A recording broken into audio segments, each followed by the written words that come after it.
பாருங்கள் ஃப்ரெண்ட்ஸ், நம்மளுடைய ராகி தோசை வித் தேங்காய் சட்னி சூப்பராக ரெடி ஆகிடுச்சு. வாங்க ஃப்ரெண்ட்ஸ், இப்போ இதை எப்படி செய்கிறதுன்னுட்டுன்னு பார்க்கலாம். Hi friends, happy morning. Welcome to all channel friends. பாருங்கள் ஃப்ரெண்ட்ஸ், நான் இன்றைக்கி கேவர் மாவு எடுத்து வச்சுருக்கேன். கேவர் மாவு எனக்கு கொஞ்சம் காலையில் கேவர் தோசை சுடலாம்னு நினச்சேன். அதனால் கேவர் மாவு எடுத்து வச்சுருக்கேன். பாருங்கள் ஃப்ரெண்ட்ஸ், என்கிட்ட கொஞ்சம் பழைய தோசை மாவு எடுத்திருக்கேன். ஒரு கப் அளவுக்கு எடுத்திருக்கேன். இதோட நான் இந்த கேவர் மாவை சேர்த்துக்கிடுறேன்.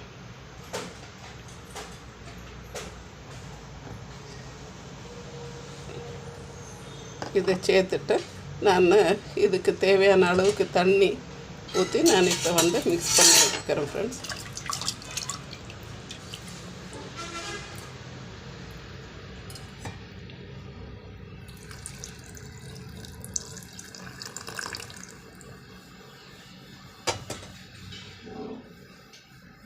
இதை இப்போ நல்லா கைட்டு நல்லா மிக்ஸ் பண்ணி விட்டுறலாம்.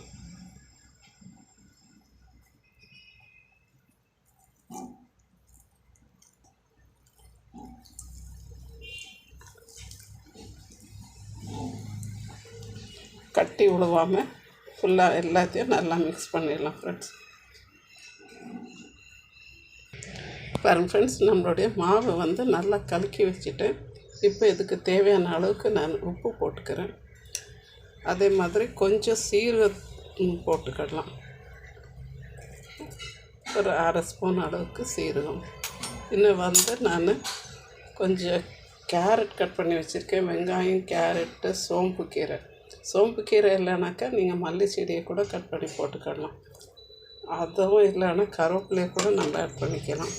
இப்போ இது எல்லாத்தையும் கொஞ்சம் நல்லா மிக்ஸ் பண்ணி விட்டுறலாம் ஃப்ரெண்ட்ஸ்.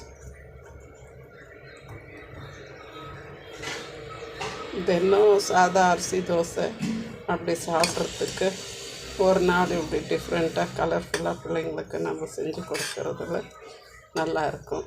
நாமளும் சாப்பிடலாம், ஹெல்த்தியாக இருக்கும். கேவர் தோசை, கேவரை இப்போ அடிக்கடி சேர்க்கணும். இதில் நிறைய ஃபைபர் இருக்குதுன்றாங்க.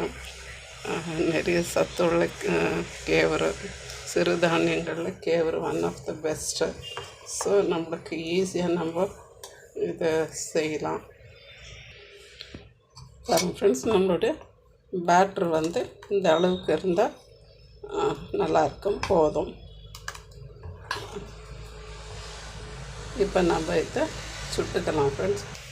நான் இப்போ ஒரு பேன் வச்சுருக்கேன், ஒரு தவா வச்சுருக்கேன். இப்போது இதில் இந்த கேவர் மாவை ஊற்றிடலாம். நம்மளுக்கு தடியாக வேணும்னாலும் சரி, இல்லை மெலிசாக வேணும்னாலும் சரி. இதை நல்லா மெலிசாக ஸ்ப்ரெட் பண்ணி விட்டுட்டு கொஞ்சம் நாம் எண்ணெய் ஊற்றிட்டோம்னாக்கா குழந்தைங்களுக்கு சாப்பிட்றதுக்கு நல்லா கிறிஸ்பாக இது நல்லா இருக்கும்.